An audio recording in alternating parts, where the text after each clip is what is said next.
Então, hoje a nossa aula é sobre leis de incentivo, mais especificamente sobre a famosa antiga Lei Rouanet, né? A gente vai entrar muito para falar um pouco sobre isso. Por isso, a Lê, eu vou falar rapidamente, depois ela se apresenta, gente. A Lê é nossa coordenadora de projeto, ela está com a WB há mais de 10 anos, eu acho. E ela é responsável por todos os nossos projetos, tudo que envolve a lei de incentivo à cultura, a Letícia é responsável. Lê, se apresenta. Wesley, quer falar alguma coisa ou já passa a bola para a Não, Letícia? não, vai com a Letícia. Bota que é sua, Lele. Ai, meu Deus! Eu sou, antes de tudo, WB, né? Sou aqui, família WB. Obrigada pelo convite, obrigada por me deixar fazer parte dessa família por tanto tempo. Sim, já passam, né, mais de 10 anos, ai meu Deus! Mas Ah, é sempre bom, Jesus. né? A parceria delícia que a gente vem desenvolvendo sempre. E é uma das coisas mais maravilhosas da nossa área, eu acho, né? Eu sou Letícia, eu sou jornalista de formação, eu tenho especialização em marketing cultural e a MBA na área também de gestão, né? Então eu acabo misturando um pouco no meu trabalho, um pouco de cada coisa, né? Essa bagagem da comunicação que eu trouxe lá do jornalismo e depois estudando, que eu sou da época também que não tinha uma formação muito grande, não tinham cursos como esses, né, que vocês promovem, não tinha formação, tinha muito poucos livros também, poucos mestres, enfim. A nossa área da cultura vem crescendo muito nesse sentido acadêmico, então eu venho de um tempo que a gente precisava correr um pouquinho mais atrás, como muitos, né, de nós, não que agora não precise, mas enfim, a gente tinha menos oportunidades, né, de cursos e formações acadêmicas. E, enfim, fui montando essa minha formação. Eu tenho uma empresa, Via Napoli Comunicação, e fazemos 21 anos esse ano. Somos uma empresa do Bug do Milênio, né, da virada do ano 2000. E desde então, trabalhando com projetos culturais, com formatação de projetos, com prestação de contas, muito com a lei federal, né, de incentivo à cultura e em algumas produções também. Teatro, artes visuais, música. Sou aí trabalhadora da cultura. A Resistente, gente, resistente. A Vem, louca, guerreira. né? Somos Mais uma guerreiros. louca para essa turma maravilhosa nossa da cultura, né? a Letícia, com esse currículo extenso, a gente estava falando sobre isso na última aula, né? Que a galera dessa área, a gente acumula muitas funções, né? Então, a gente nunca faz uma coisa só, né? Então, a gente faz muitas coisas. Mas, enfim, eu acho que para dar um start aqui na nossa conversa de hoje, a gente vai focar muito na Lei de Incentivo à Cultura, a Lei Rouanet. Então, Lê, eu queria que você começasse falando para a gente o que é, afinal de contas, o que é a Lei Rouanet?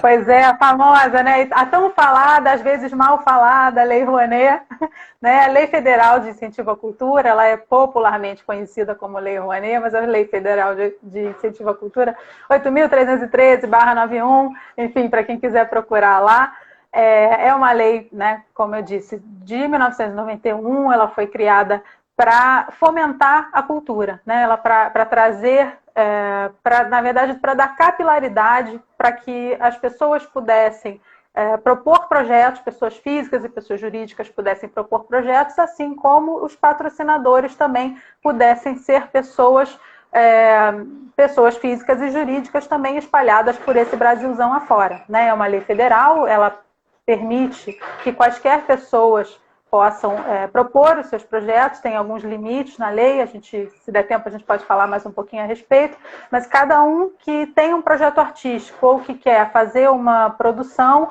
que é um produtor, que quer fomentar a cultura, seu próprio trabalho ou a cultura da sua cidade, da sua localidade, pode propor um projeto que fica aprovado, passa por uma série de seleções, envio de documentos, avaliação do que você está propondo, avaliação do seu orçamento, avaliação de documentação da pessoa, ou da pessoa física ou jurídica, passa por uma série de etapas e então você tem o seu projeto aprovado para patrocínio. Isso é uma coisa importante destacar, porque tem às vezes uma confusãozinha das pessoas acharem que a lei dá dinheiro, né? A lei federal, ela permite que você receba, ela não financia, né?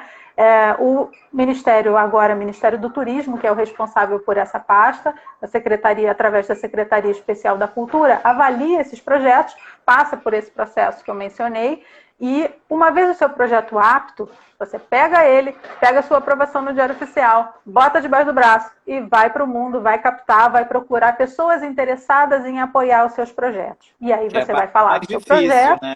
É a parte super difícil, é a parte de você convencer. Você já convenceu a essa altura, já convenceu a si próprio de que a sua ideia é boa, convenceu as pessoas da sua equipe, se é um projeto de teatro, por exemplo, como é o foco principal da WB, você já convenceu um diretor a estar com você, já convenceu um autor a estar com você, já convenceu todo um elenco a estar com você, então agora você vai convencer mais um, que é o patrocinador. Ou vários, que podem ser também vários patrocinadores. É a hora de você ir para o mercado, mostrar o seu projeto, falar sobre ele, defender a sua ideia, mostrar que você tem esse apoio do Ministério do Turismo e, na medida em que você consegue convencer alguém, né, consegue mostrar para ele que é uma boa ideia, esse patrocinador ele tem o desconto no imposto de renda. Por se tratar de uma lei federal, ele cai em cima da lei, na verdade, do imposto, né, que é federal, que é o imposto de renda. Então, o patrocinador, seja ele uma pessoa física ou jurídica, pode ter o retorno, né, do investimento dele, até 100%, dependendo do tipo de projeto, pode ter o retorno do investimento no imposto de renda dele no ano seguinte, né, já ter o desembolso dele no ano em que ele aportar ao projeto e no ano seguinte ele já tem esse reembolso, se for o caso, né, restituição, enfim. Ele vai se beneficiar muito desse incentivo fiscal. E é uma área, né, na verdade, esse mecanismo de incentivo fiscal, ele funciona com várias áreas. Né? Muitos segmentos é que a gente não fala tanto sobre, né? Mas muitos segmentos, eles têm essa questão do incentivo fiscal. É que para a cultura a coisa fica um pouco mais na boca do povo, né? Mas é uma oportunidade muito bacana, a gente costuma brincar, né, que quando você pega o seu projeto, nesse momento que você pega o seu projeto, está aprovado, e vai para o mercado, vai procurar investidores, a gente tem muito, nós produtores, né, temos um pouco, e os artistas também, tem um pouco o hábito de chegar para o patrocinador como se você estivesse pedindo um patrocínio, né? Você não está pedindo, isso é sempre uma via de mão dupla, porque esse patrocinador ele vai ter o desconto no imposto de renda, que pode chegar a 100%. Imagina, ele entrou com 50 mil no seu projeto, ele vai ter 50 mil de isenção no imposto de renda dele, né, de desconto, na verdade, no imposto de renda dele. Tem alguns limites, isso é limitado a 4%, tarará, tem aí os dados que também, se tiver tempo, a gente conversa sobre. Mas ele tem o desconto no imposto de renda, ele tem toda a visibilidade, né, que você vai falar certamente que o seu projeto é patrocinado por tal empresa ou por tal grupo de pessoas. Então, é um ganha-ganha, né, o famoso ganha-ganha. E a gente precisa só... Né? É uma troca, sem dúvida, sem dúvida. Sem dúvida, e tem que ser, né? Porque é o famoso bom para todo mundo. Tem que ser bom para todo mundo, senão não faz sentido nenhum tipo de parceria, nenhum tipo de negócio, né?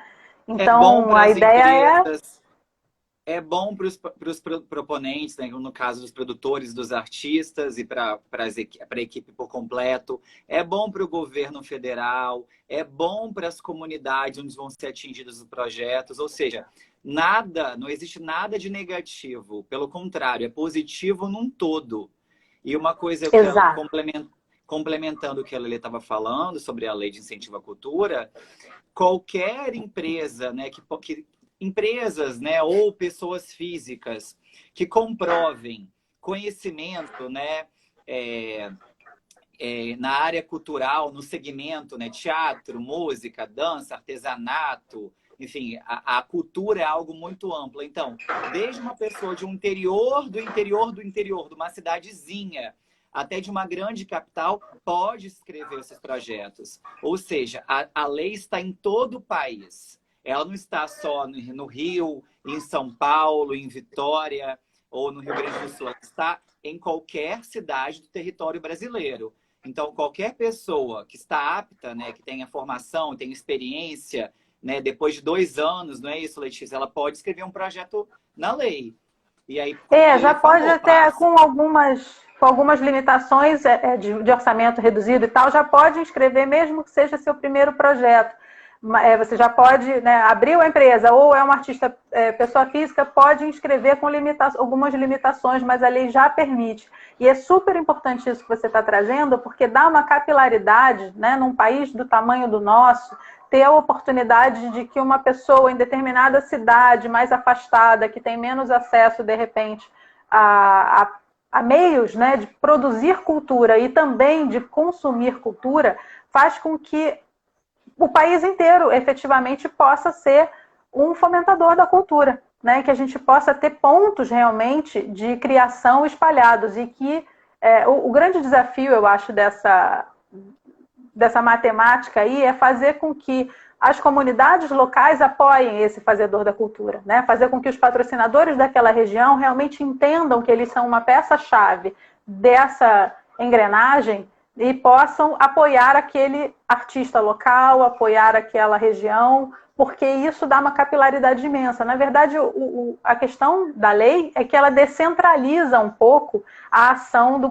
próprio governo federal, né? Ao invés do governo federal pensar, ficar com toda a verba e criar editais, criar questões e definir exatamente quem vai receber o dinheiro, é como se, desculpem a má comparação, mas só para trazer aqui uma ideia que eu gosto de pensar, é como se o governo federal terceirizasse essa decisão, né? Ao invés dele decidir, fulano vão receber recursos nesses e nesses valores, ele terceiriza isso, digamos assim, né? Ele faz com que o mercado seja esse agente que vai selecionar. Né? O mercado vira essa pessoa, né, essa entidade que seleciona quais projetos vão receber recursos ou não. Existe uma renúncia fiscal, né? Existe um teto, o governo todos os anos diz quanto ele pode deixar de arrecadar com impostos, mas essa renúncia, no caso da lei federal, ela não chega ao teto. Né? É uma renúncia que a gente não consegue captar o suficiente, né? Nós, produtores, ainda não conseguimos captar o suficiente para chegar ao teto, né? Para chegar nesse bom problema que é ter captado todo o valor. E aí a gente ter o país inteiro produzindo cultura. Ainda não temos isso, mas temos uma lei que funciona, tem suas questões, é uma lei antiga, né, de 91, realmente, do jeito que o mundo tem mudado, né? E do jeito que a nossa área cultural também realmente precisa de algumas atualizações, mas está tudo certo, né? Eu acho que a gente vem caminhando, pegando o melhor das coisas, sempre procurando e resistindo, que é a nossa alma, né? Da cultura é resistir e seguir, né? Sempre. Eu acho que o Wesley deu uma travada aí. Só queria ressaltar duas coisas que vocês falaram. Primeiro, sobre isso, que é uma lei de renúncia fiscal. O governo não dá nada diretamente para ninguém. O Wesley acho que caiu, vou esperar, vamos ver se ele vai entrar de novo. Uhum. Então, continuando, é uma lei que ela não dá nada para ninguém, né? É uma lei de renúncia fiscal e é o que você falou, eles terceirizam isso, assim, né? Assim que o projeto é aprovado, você ainda tem um outro trabalho, que é muito maior, que é correr atrás da captação. E uma outra coisa também que eu queria destacar, que o Wesley falou, sobre isso, né? De qualquer pessoa, de qualquer lugar nesse Brasil enorme que a gente vive, poder se inscrever, colocar seu projeto lá. E isso que você falou, né? Da valorização. Me veio muito à cabeça o Grupo Ponto de Partida, que é um grupo de teatro que existe há muitos anos, lá de Barbacena, e que eles fazem uma movimentação muito grande na cidade e conseguem captar com pessoas físicas praticamente da cidade inteira. Então, olha que bacana, né? Que legal. Assim, não só pessoa jurídica pode aportar no seu projeto, pessoas físicas também, né? Então, eles fazem essa movimentação. Exato, bem então, lembrado. Acho muito interessante isso, né? E outra coisa... esse aspecto Desculpa. Imagina. Não, pode falar.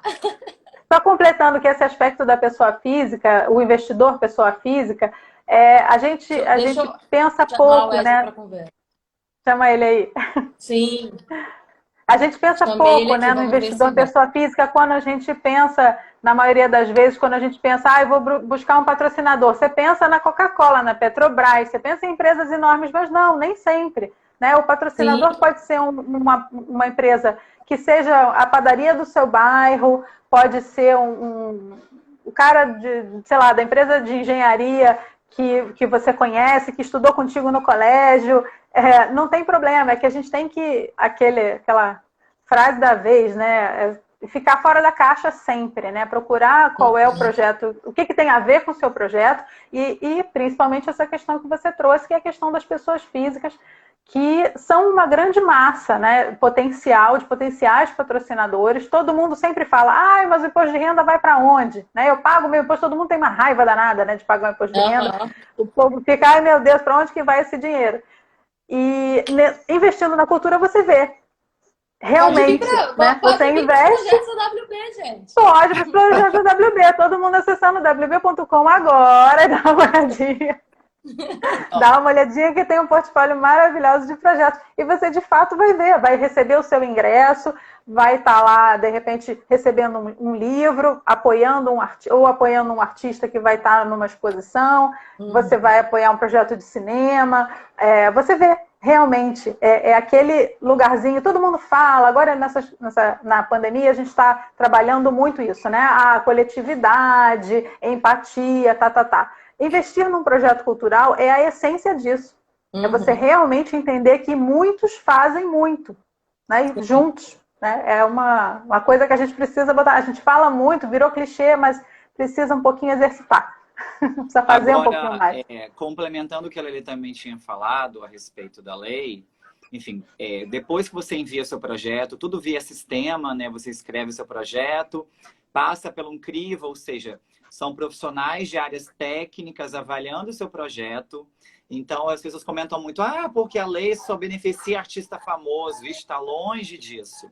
Volto a falar, a lei é para todos. Qualquer profissional, conhecimento, que tem um projeto relevante, ele pode escrever, ele vai passar por um crivo ali de avaliadores, vai avaliar objetivo, justificativo, currículo do proponente, orçamento. Igual as pessoas acham que, porque é famoso vai ganhar milhões. Não, tudo tem uma tabela, né? O orçamento tem uma tabela, se não me engano, do FGV, não é isso, meninas? Então ninguém, é porque eu quero ganhar X.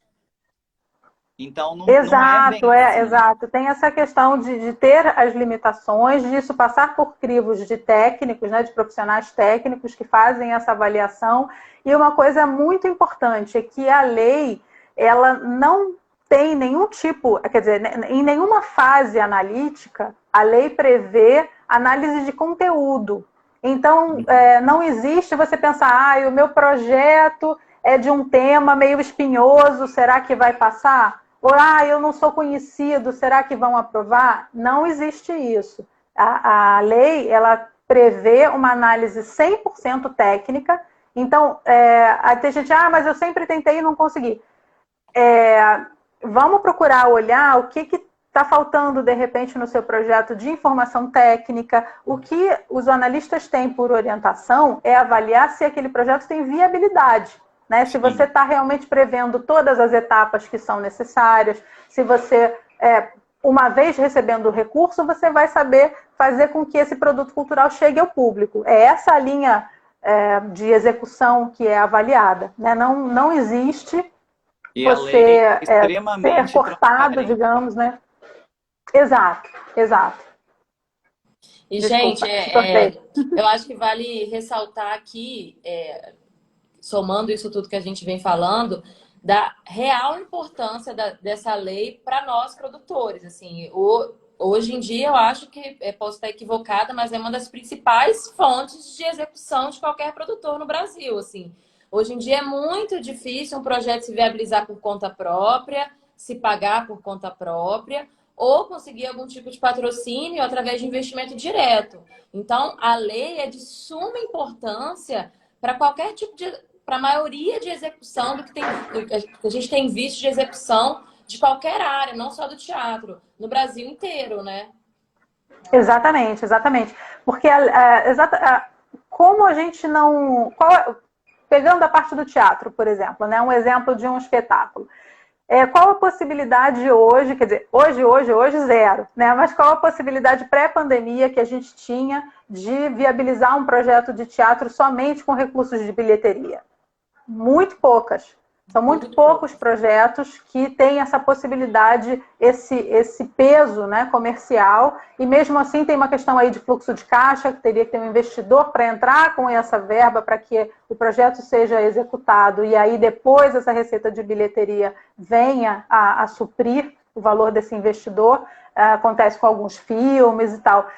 Mas hoje, na pandemia, zero, né? A gente não tem bilheteria praticamente, a gente está numa situação ainda mais complicada do que a gente já esteve, mas a questão é que se a gente não tiver a lei, a gente não consegue viabilizar o pequeno, a gente não consegue viabilizar o tema menos comercial, a gente não consegue montar uma peça de um texto realmente mais espinhoso, a gente não consegue mostrar o trabalho de um artista novo.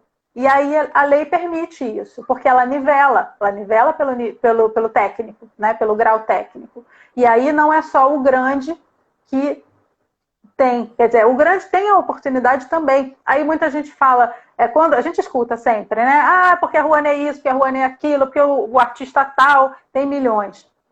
Aí você Mentira. pensa... Mentira! A primeira coisa que a gente... na verdade, de tempos em tempos se discute a alteração da lei, né? Em algum tempo atrás, onde foi, acho que em 2019, antes da Instrução Normativa 2, que fez algumas alterações, não na lei em si, mas no formato, né, de funcionamento, houve uma discussão bastante grande a respeito das normas novas que seriam implementadas. E nesse momento, né, 2018 para 2019, foi falado muito a respeito dessa limitação, né? Mas artista grande merece. Foi falado num escalonamento de pontos, coisas assim. E aí você pensa, artista grande não precisa. Mas, gente, como que a gente vai, primeiro, criar uma linha, quem é grande, quem é médio, quem é pequeno? Sim. Fica um pouco difícil. E mesmo assim, mesmo para os grandes, existe a questão que a gente falou no início do tamanho desse país. Então você pensa assim, o grande não. Aí você pensa, poxa, Maria Bethânia é grande, Maria Bethânia não. Mas e a Maria Bethânia lá no Acre? E a Maria Bethânia fazendo shows gratuitos no interior de um estado que, de repente, não teria oportunidade, que não tem um teatro, às vezes, de repente, uma cidade que não tem um teatro, fazendo um show em praça pública. Maria Bethânia, sim, para esse público. Então, o importante é a gente verificar que se aquele projeto está sendo interessante para o público. O foco tem que ser a chegada no público, né? O que o Ministério chama de fruição do produto cultural. O foco tem que ser de que maneira esse produto está chegando. Fazer chegar mais e mais produtos de mais e mais qualidade. Não necessariamente a gente entrar num crivo de esse merece, esse não merece, porque aí a gente entra num campo do intangível. Não tem como a gente permitir que a lei caminhe para esse lado, porque senão fica num lugar de esse pode, esse não pode, esse eu gosto, esse eu não gosto. Não dá para a gente trabalhar dessa maneira. Vamos seguindo com o nosso nivelamento técnico e vai tudo seguir super maravilhoso. Eu acho que é exatamente isso, que é bom ficar claro para as pessoas. Wesley, acena aí quando você voltar. Que a lei, ela é muito objetiva, né? Isso que você falou, ela faz uma análise técnica, ela não pode ser subjetiva, porque aí vai muito para quem está analisando aquilo, né? Vai muito para o pessoal, né? Exato. E, Lê, também assim, para a galera, a gente fez uma seleção aqui de algumas frases que rolam por aí, que a gente ouve muito, as pessoas comentando, as pessoas falando sobre a Lei Rouanet. E eu queria falar essas frases, entre aspas, que não são frases nossas, são frases que a gente pegou, que ouve as pessoas contando, para Lê falar um pouco para a gente se é verdade ou se é mentira. Pode ser? Vamos nós. E quem lembrar de mais coisas, comentem aí. Vamos lá. Também. A Lei Rouanet é só para artista grande ou amigos de governo? Pois é, isso. A gente, é verdade, essa eu acho que é das que a gente mais escuta. Aí agora tá na hora que vem aquele carimbão assim, pá! É mentira? Mentira, xizinho. É mentira, gente. É exatamente isso que a gente veio mencionando, né? Que vocês também trouxeram. A lei ela é para todos, ela tem, né, princípios para que seja para todos, é uma lei que permite a participação de um maior número de artistas, né, do pequeno, do médio, do grande. Claro que existem limites para a participação dessas pessoas, mas a lei é para todos. Não tem critério de conteúdo, não tem critério de tamanho. Os critérios que existem são só para limitar realmente a execução, né, do seu projeto, para que ele funcione de acordo com o seu tamanho. E esse tamanho ele não é definitivo, né? Você vai crescendo, você inscreve se é seu primeiro projeto, você pode inscrever um orçamento de até 200 mil. Já no segundo projeto, você já tem esse teto aumentado para 1 milhão. E aí você tem a oportunidade de criar um projeto maior, um projeto mais longo. Isso pode ser realizado. Então, mentira! Próxima frase. Gostei desse negócio. Artistas brasileiros enriquecem a partir do dinheiro público oriundo dos cofres da União e, consequentemente, do contribuinte. Verdade ou mentira? Gente, isso é uma loucura também, né? Mentira! Isso é uma coisa, como a gente falou no início também, quem escolhe quais são os projetos que são selecionados é a sociedade, né? Não é o governo. O governo aprova todos que têm critério de qualidade, né? Qualidade no sentido técnico, né? Como a gente tem reforçado aqui. Uhum. Então, o governo aprova esses primeiros, né, que têm a qualidade técnica. Esses projetos vão para o mercado. E são as empresas e pessoas físicas que escolhem quais são os projetos que vão. Então, e mesmo assim, eles vão dentro de um limite, né? Então, os cachês têm limite, não dá para a gente enriquecer. Garanto a vocês que não dá para enriquecer, não estamos aqui lindos nadando nas Ilhas Caimã, nadando em nada, nem mamando na teta de ninguém. Não estamos, não dá para enriquecer. Na verdade, o que a lei faz é um grande movimento, né? Boa, Clarice, exatamente isso. A forma do artista mamar nas tetas do governo. A gente escuta isso todo dia. A gente tem que ficar, não é bem assim, por essas questões, né? Primeiro que essa verba ela passa pelo crivo do governo, sim, mas ela passa também pelo crivo das empresas. Então é uma verba que é originalmente do governo federal, mas ela é uma verba da sociedade, né? Uma verba destinada para a cultura que vai ser utilizada num projeto cultural e gerar centenas de empregos, né? Não é uma verba que você vê lá, o projeto fulano, Daniela Mercury, coitada, que está sempre nesses textos, né? A gente sempre escuta que a Daniela Mercury recebeu, supostamente, 10 milhões do governo federal. Não recebeu. Ela estava apta a captar 10 milhões e mesmo assim ela captou muito menos. Está lá, é transparente o processo, fica disponível para verificação e mesmo assim, quando você vai olhar esses 2 milhões, 1 milhão, sei lá, não importa, esse valor captado, dá uma olhada na quantidade de empregos que ele gerou. Mesmo. Isso é uma coisa que que eu deveria ter falado no início, mas esqueci. Todas as despesas, elas são comprovadas com notas fiscais. Não é uma verba que entra e beijo, né? Entra uma verba, você tem que realizar o objeto proposto e está tudo certo. Não. É uma verba que entra, você precisa realizar, vamos dizer, eu estabeleci que o meu projeto é de 100 mil e eu vou fazer um espetáculo teatral, uma montagem teatral na cidade de Vitória por 2 meses. Eu captei, o valor está lá. Ai de você se fizer um mês só. Ai de você se não fizer a peça. Ai de você se pensar, não, peraí, eu acho que hoje eu quero fazer um show. Não quero não, vou fazer um livro. Não pode. Não pode, a fiscalização é rigorosa e não pode mesmo. E cada clipe que você gastar para realizar essa sua temporada de 2 meses em Vitória, precisa estar lá, com um documento fiscal. Então, a gente está falando também de geração de impostos para esses espaços, para esses municípios, para esses estados, para o próprio governo federal. A gente está falando em recolhimento de INSS, porque o fornecedor que der um RPA está recolhendo, a gente está gerando uma cadeia de empregabilidade imensa.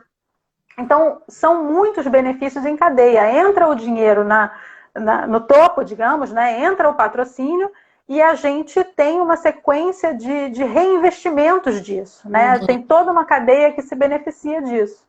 Ninguém enriquece. Voltando à pergunta, não dá para enriquecer. E está correto, não é para enriquecer. A lei é para fomentar, né? Como ela própria tem, né, em seu nome, é para fomentar, é para gerar esse movimento. Vamos para outra frase. Que mais? Deveriam construir creches e não fazer show na praia. Isso é muito maravilhoso. Muito maravilhoso. A gente, de vez em quando, passa, né, por um show e tal, ou por algum evento grande. Aí sempre tem alguém, aquele vizinho, né, que não sabe, que ignora que não está aqui na live, né, que ignora o procedimento.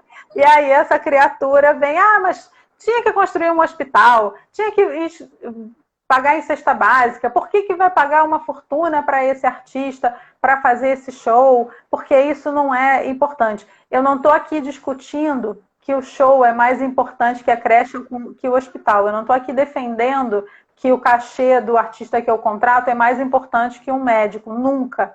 Mas é muito importante a gente entender que existem destinações orçamentárias. A gente não está aqui pedindo a verba da saúde nesse momento tão delicado.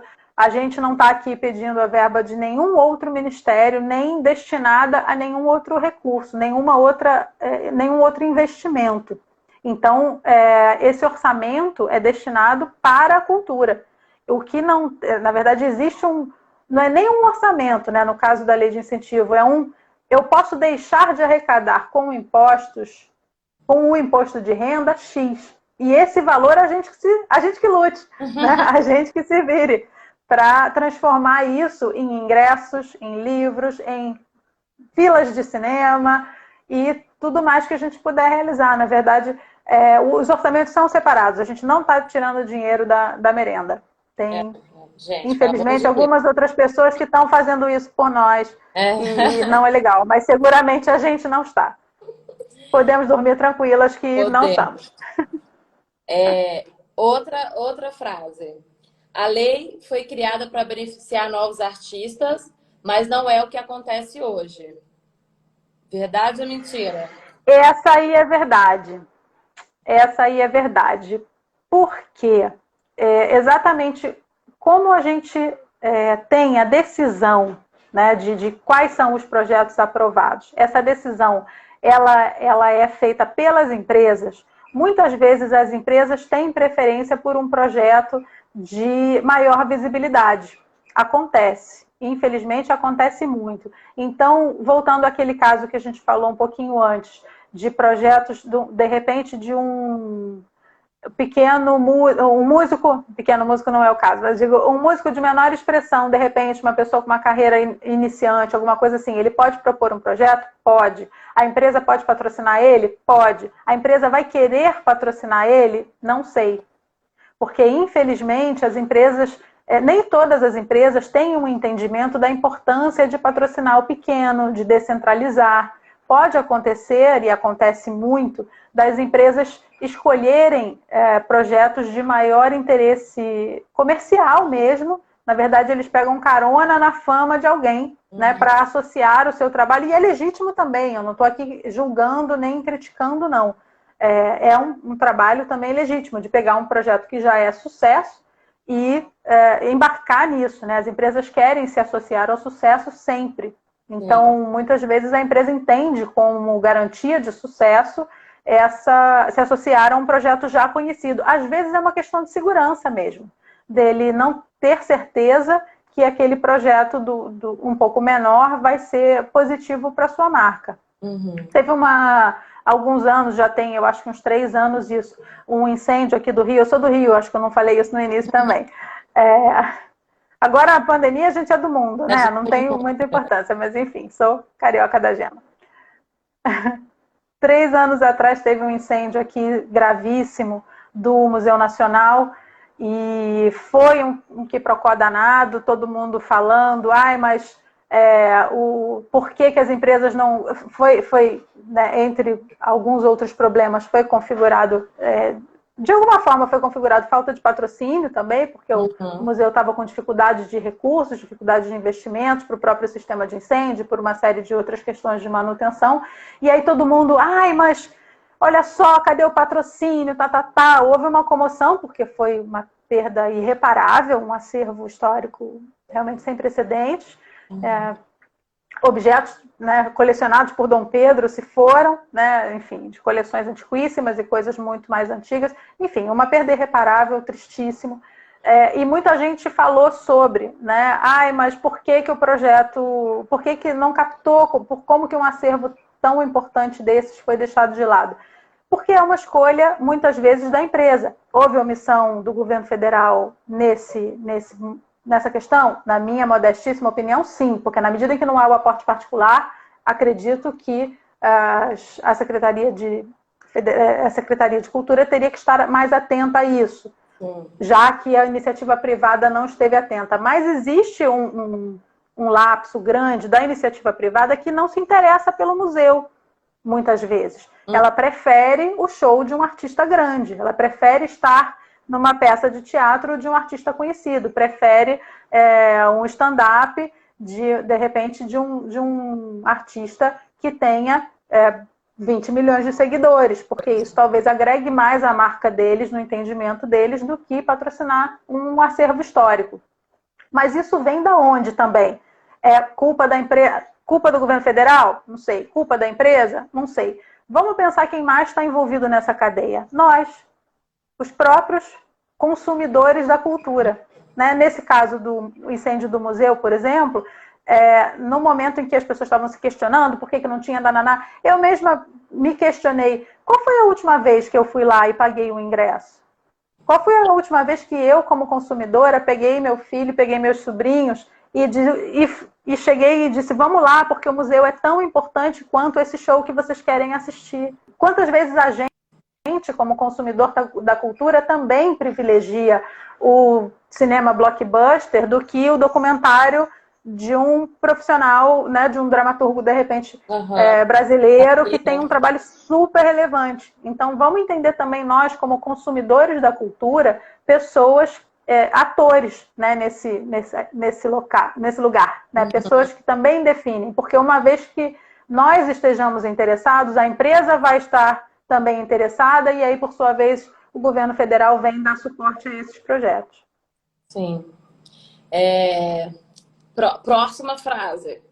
Vamos ver. Não existe fiscalização e os recursos são desviados. Verdade ou mentira? Isso é uma outra fake news. Fake news. O processo é todo, como eu disse, a parte da prestação de contas ela é bastante rigorosa, né? Todas as despesas elas têm que ser comprovadas com documentos fiscais. Não vale notinha de balcão, não vale recibinho feito no Word com qualquer assinatura, sem documentação, né? Tem que ser documento fiscal, cupom fiscal, e aí você está não só provando que aquela despesa foi feita para aquele projeto, né, especificamente, está provando que ele foi feito naquele momento para aquele projeto, porque na nota tem que ter toda a identificação, né, do número daquele projeto, do nome daquele projeto, então está lá claro que aquela, né, participação foi feita, aquele recurso foi investido realmente naquela despesa, e todos os reais, todos os centavos investidos têm que estar. Né? E às vezes você pensa, olha aqui, faltou, igual um projeto que eu estava trabalhando hoje, sobrou R$4,14. E aí? Não tem problema, é só R$4. Não importa. Tem que devolver. Sobrou qualquer valor, tem que devolver, porque não se trata, não é só pelos R$4, né? Não é só pelo valor, se trata da obrigação legal e moral, obviamente, acima de tudo, mas a obrigação legal que está junto dessa sua obrigação moral de comprovar todas as despesas, né? Comprovar que todas as despesas foram realizadas efetivamente para o projeto e bem executadas, né? E aí você, como produtor, fica tranquilo também, porque você vai juntando toda a documentação, apresenta essa documentação, ela é de novo analisada, né? Assim como na primeira etapa, seu projeto, antes de realizar, ele é avaliado. o projeto, depois, né, de realizado, ele passa por essa análise da prestação de contas. Você entrega a prestação de contas e todas essas notas, todos esses documentos, eles são analisados. Isso, processo com certeza transparente. Prestação de contas rígida. Rígida. Última frase que a gente separou aqui, Lê. Muita Tchau, tchau, tchau. burocracia e sem influência na sociedade.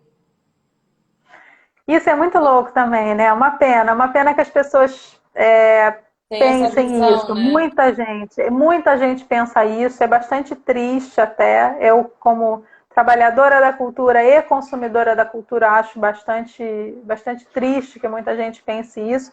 Mas, assim, são mais de 250 mil empresas do setor da cultura.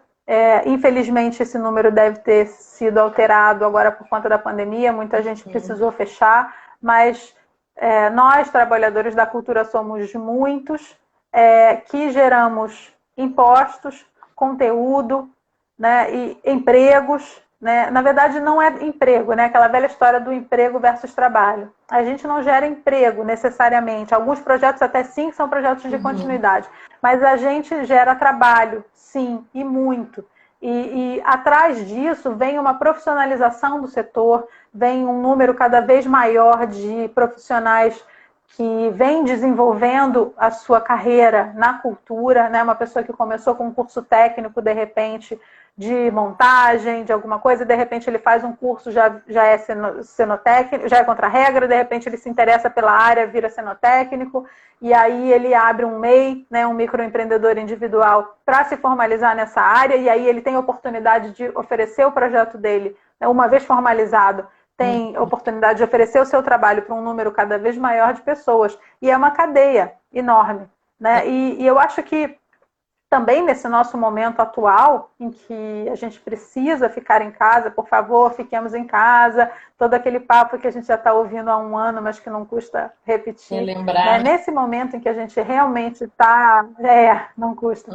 Nesse momento em que a gente realmente está em casa, e os que não estão, faz favor para casa agora, né?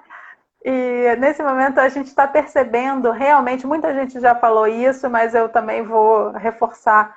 A gente está percebendo a importância da cultura, né? O impacto dos produtos culturais, o impacto de você ter a oportunidade de ter outras janelas, né? Já que a gente não está fisicamente na rua, as pessoas estão se reinventando sim, os projetos culturais estão a gente está usando a nossa maior ferramenta, que é a criatividade. Né? A nossa criatividade é o nosso valor, é a nossa matéria-prima. E é disso que a gente mexe, essa grande massinha, né? Essa grande questão aí, que essa energia louca que a gente tem, e transforma os projetos em coisas que chegam na casa das pessoas. Aí entra, mas isso é teatro, é cinema, é web ator. Eu escutei essa esses dias, achei o máximo. Web ator. Tudo bem. Gente, uma nova categoria, uma nova profissão. Muito bom, né? Achei o máximo, aprendi essa semana, é o aprendizado da semana, o web ator. Web ator, então pronto, a gente inventou mais um trabalho.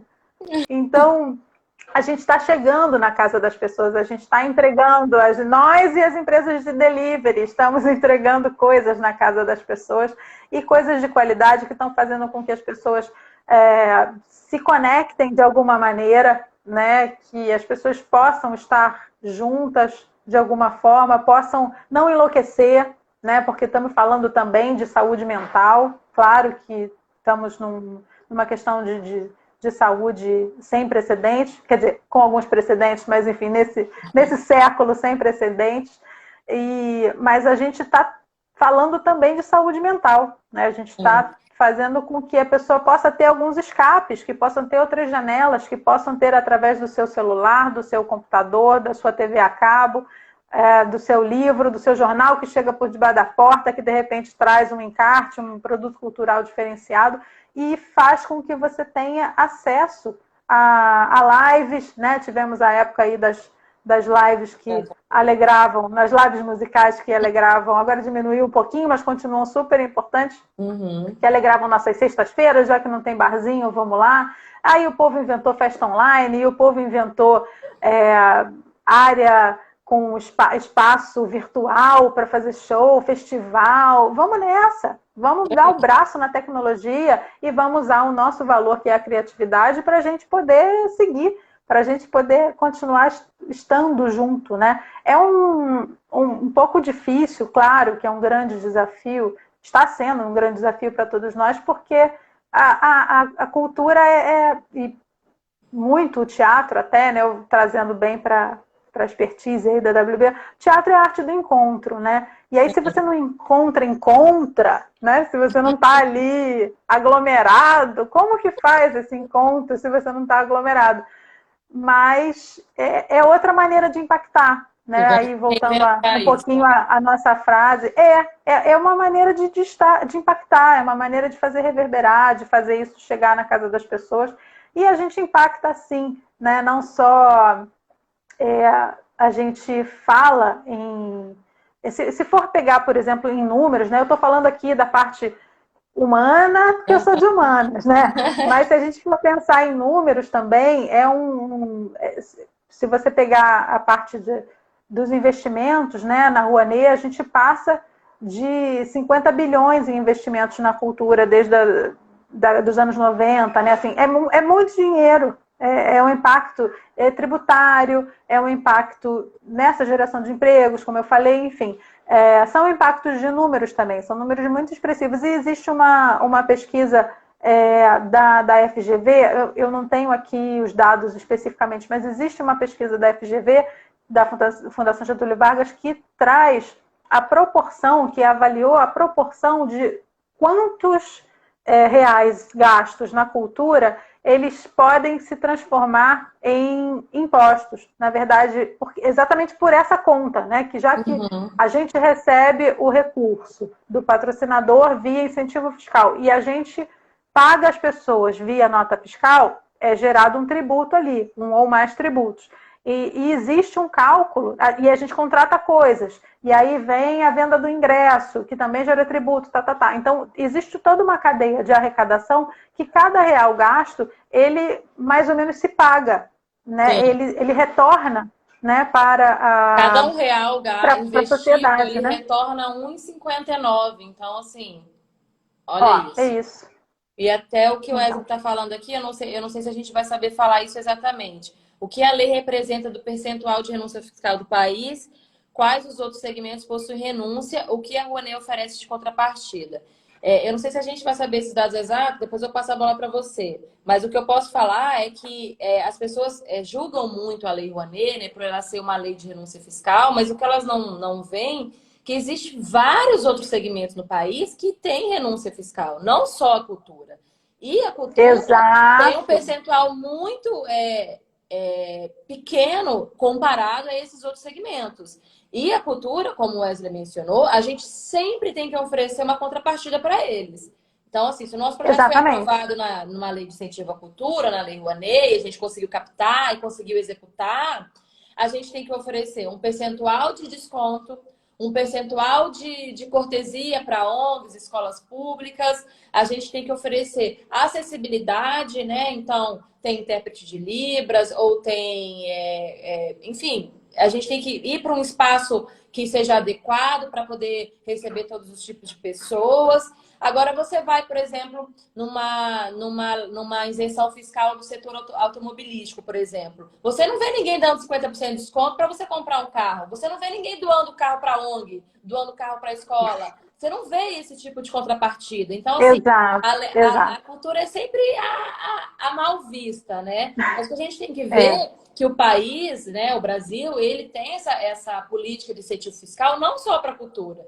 E que na parte cultural, além de tudo que a gente fornece imensuravelmente, a gente fornece contrapartidas plausíveis para a sociedade também, né? O Léo até falou que, nossa, sem cultura, teatro, cinema, música, literatura, essa quarentena seria absolutamente impossível.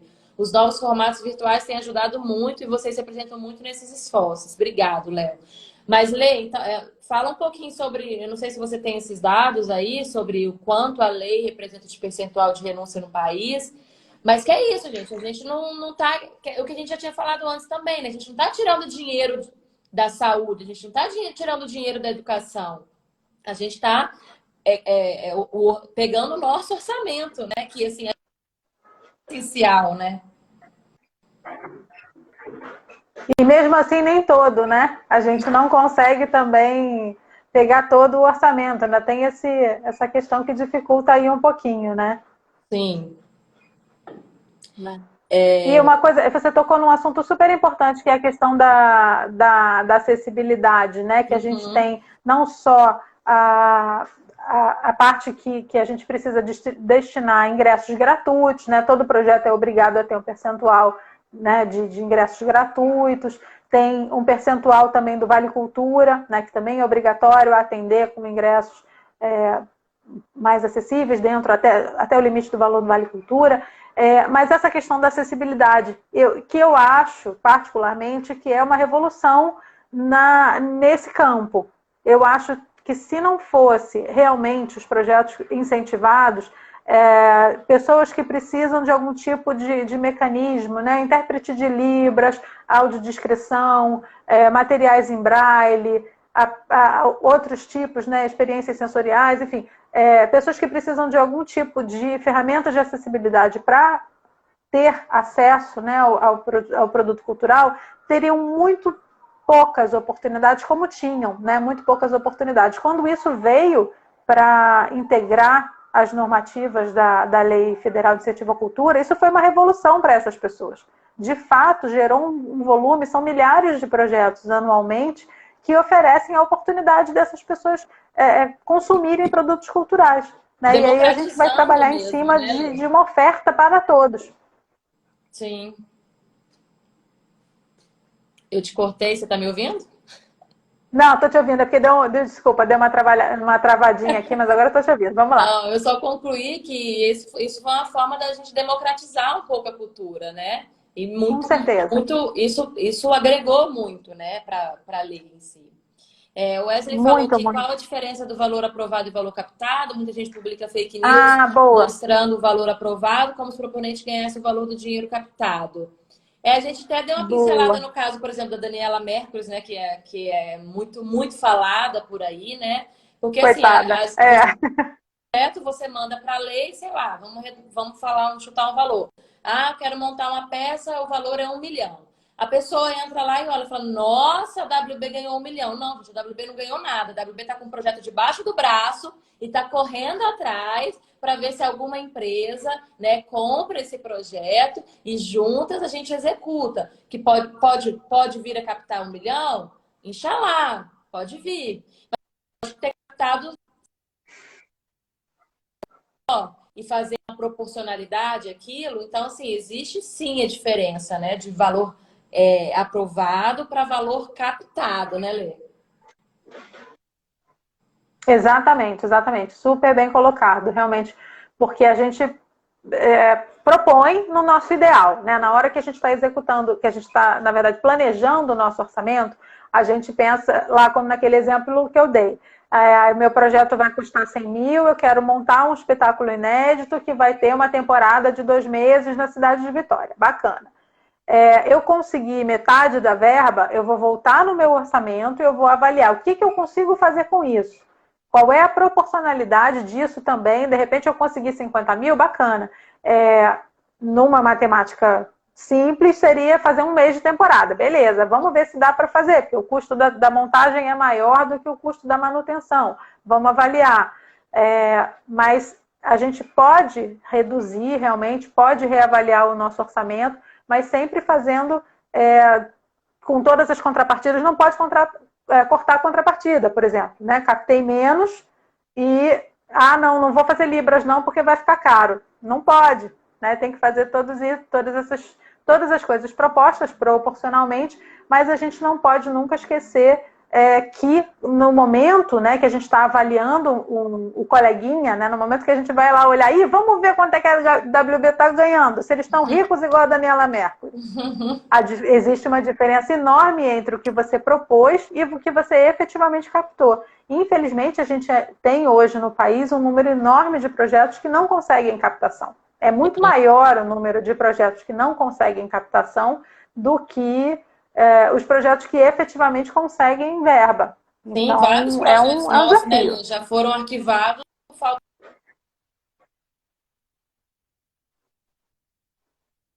Exatamente. Os projetos têm possibilidade de ficar 36 meses, né, de acordo com a normativa atual. E não foi captado, né? A Moara falou aqui, aquele a gente consegue trabalhar com a Lei Rouanet aqui no estado. Presenciei vários espetáculos onde percentual foi destinado a PA e pessoas com deficiências auditivas. É isso aí, são as famosas contrapartidas. Nosso Isso, que é tempo muito tá lindo, né? muito lindo, muito lindo. Nosso tempo está acabando, eu queria falar mais Eita! um monte de coisa, mas não Ai, dá meu Deus, ai, meu tempo, Deus. né? Eu acho que só para finalizar aqui um pouco, vamos falar um pouco do Versalic, que dá a oportunidade das pessoas Ah, enxergarem boa. o que realmente é, para não sair espalhando fake news. Exatamente, exatamente. Ó, para você que acha que a WB e a Daniela Mercury estão lá mamando nas tetas do governo, faz favor, versalic.cultura.gov.br é uma ferramenta de transparência, né? Tô brincando, mas tô falando sério. O Versalic é uma plataforma que ficam todos os projetos e propostas. Então você pode lá consultar. Ah, eu quero ver quanto o Rock in Rio captou. Estou achando que o povo lá está muito, sei lá, tem muito dinheiro, ou estou achando que esse projeto não merecia. Não sei, você como consumidor, como pessoa desse país, né, como habitante desse nosso país, tem direito de fazer seu julgamento. Né? E para vocês entenderem que o processo é completamente transparente, o Versalic apresenta, você não precisa se logar, ele é simplesmente uma plataforma de consulta, diferente do Salic, que é a plataforma onde você se loga para fazer a inscrição, salic.cultura.gov.br, você artista ou produtor faz a sua inscrição, e você, cidadão que quer verificar o trabalho de outros, ou quer conhecer outras propostas, ou quer fazer uma fofoquinha, ou quer desmistificar uma fake news, receber uma fake news, espera aí, deixa eu dar uma olhada se esse negócio procede. Versalic.cultura.gov.br, dá lá uma olhada, pode consultar por nome do projeto, pode consultar pelo nome da empresa, tem uma série de formas de consulta que podem ser feitas, vai lá, dá uma olhada, não fica com a fake news com você, muito menos passa adiante sem conferir.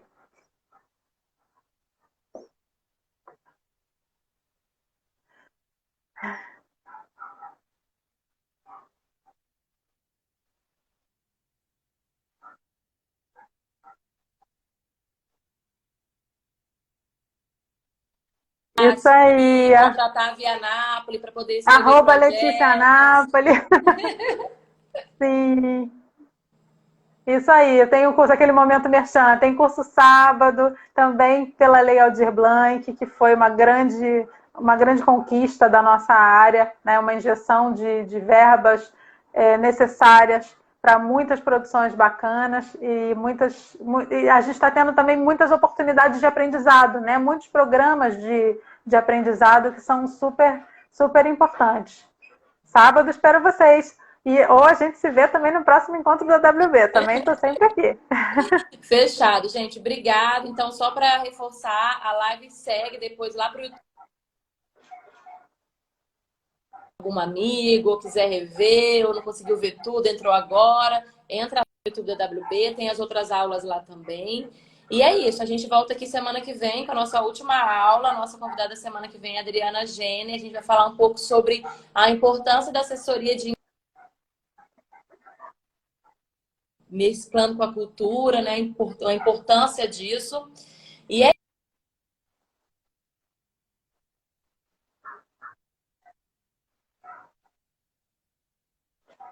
seria de sempre. E até Sempre. a próxima.